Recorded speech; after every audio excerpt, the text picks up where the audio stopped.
Picture this, the year is 2075 and the world is waking up to a crisis far greater than any oil shortage.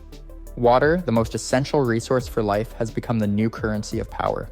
Nations that once shared rivers and lakes now watch upstream neighbors like hawks, wary of every dam, reservoir, or diversion. The struggle for water is no longer a distant worry. It is a daily reality for billions. The roots of these conflicts trace back decades. Climate change is altering the global water cycle, causing extreme droughts in some regions and catastrophic flooding in others. Glaciers in the Himalayas, the water towers of Asia, are shrinking at an unprecedented rate, threatening the rivers that supply over 1 billion people.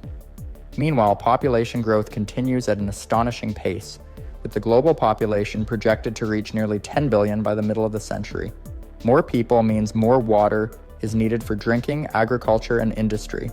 Agriculture alone consumes around 70% of all fresh water, making it the largest single driver of demand. On top of this, geopolitics is adding fuel to the fire. Over 3 billion people rely on water that crosses national borders. When an upstream country builds a dam or diverts a river, it gains a powerful lever over downstream neighbors. These shared resources are now high-stakes instruments of political and economic influence. Small disagreements over water allocation have the potential to escalate into regional crises, turning rivers into flashpoints for tension and instability. By 2075, these pressures are set to converge, creating the perfect storm for conflicts over water that could reshape international relations entirely. Our timeline of water conflicts begins on the banks of the world's longest river, the Nile. For thousands of years, Egypt has depended on the Nile for over 90% of its fresh water. It is not just a resource, it is a lifeline, woven into the nation's culture, agriculture, and survival. But by 2075, this vital artery is under unprecedented pressure. The flashpoint is the Grand Ethiopian Renaissance Dam, or GERD. Ethiopia inaugurated the dam in September of 2025, Africa's largest hydroelectric project. For Ethiopia, it is a symbol of national progress, designed to double the country's electricity output and lift millions out of poverty. Yet for Egypt, the dam represents an existential threat. Its reservoir allows Ethiopia to control the flow of the Blue Nile, a crucial source of water during increasingly frequent droughts. Sudan, positioned between the two nations, faces its own challenges, balancing potential benefits from regulated floods against the risk of being caught in the middle of escalating tensions. As the climate warms, the Nile's seasonal patterns are becoming unpredictable. Years of drought could leave Egypt and Sudan at the mercy of upstream decisions, while intense rains could overflow reservoirs and cause catastrophic flooding. Diplomatic negotiations have stalled, with Egypt appealing to international bodies and Ethiopia insisting on its sovereign right to use the river. By 2075, this standoff is a clear illustration of how shared water resources can turn into geopolitical tinder, a single flashpoint capable of sparking a broader regional crisis. From the Nile, we turn to South Asia, where water conflicts intersect with some of the most dangerous military arsenals on the planet. The Indus River Basin, shared by nuclear-armed rivals India and Pakistan, has long been a delicate balance of cooperation and tension, but by 2075, that balance is fraying. The Indus Waters Treaty, signed in 1960, once provided a stable framework. India controls the 3 eastern rivers, while Pakistan depends on the 3 western rivers for over 80% of its agricultural water. However, decades of population growth, industrialization, and glacial retreat have pushed the basin to the brink.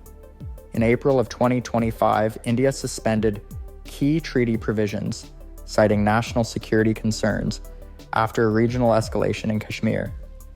By withholding critical data on river flows and flood forecasts, India gained leverage that could dramatically affect Pakistan's water supply. The consequences are severe, with millions depending on irrigation and drinking water. Even short-term reductions in river flow could spark famine, mass migrations, and internal unrest. Both nations now face a terrifying calculus. Any misstep could trigger direct conflict. In this future scenario, water is no longer merely a resource. It's a potential weapon, capable of shaping the geopolitics of the 21st century and beyond. The Indus Basin exemplifies how scarcity, climate change, and nuclear-armed neighbors combine into a volatile and high-stakes risk. While South Asia faces nuclear-tinged water tensions, other regions show how upstream control can become a tool of geopolitical dominance. In Southeast Asia, the Mekong River stretches over 4,000 kilometers, flowing through China, Laos, Thailand, Cambodia, and Vietnam. By 2075, China's upstream position has allowed it to construct at least 11 massive dams, controlling the flow to downstream nations. These dams not only generate electricity, but also dictate water availability, impacting agriculture, fisheries, and drinking supplies across multiple countries. Downstream nations like Cambodia and Vietnam have faced unprecedented droughts, while sudden water releases from the dams have caused destructive floods, illustrating the immense leverage held by the upstream state. In the Middle East, a similar dynamic unfolds along the Tigris and Euphrates rivers, which run through Turkey, Syria, and Iraq. Turkey's extensive dam-building projects upstream have reduced water flows to its neighbors by more than 50% in some areas. Agriculture has been devastated, and entire communities face displacement as fertile lands dry up. Some Iraqi officials warn that parts of the Euphrates could run nearly dry by 2040, intensifying competition over the remaining resources. These examples highlight how water scarcity, when combined with strategic infrastructure control, becomes a powerful weapon, reshaping regional politics and threatening stability across entire river basins. The stage is set, upstream nations hold the keys, and downstream populations live at their mercy. The final stage of this hypothetical scenario is where tensions turn explosive. Water scarcity alone doesn't automatically trigger war, but in the 21st century, the stakes are higher than ever. Upstream nations control dams and reservoirs, while downstream populations face dwindling supplies, failed crops, and mass migrations. When diplomacy stalls, economic measures often follow. Trade restrictions, sanctions, and threats that destabilize governments and create internal unrest. In some regions, the disruption reaches military levels. Attacks on water infrastructure, dams, pipelines, and treatment facilities become tools of coercion. A single strike can devastate a city's drinking supply or flood farmland, producing immediate humanitarian crises without ever firing a traditional weapon.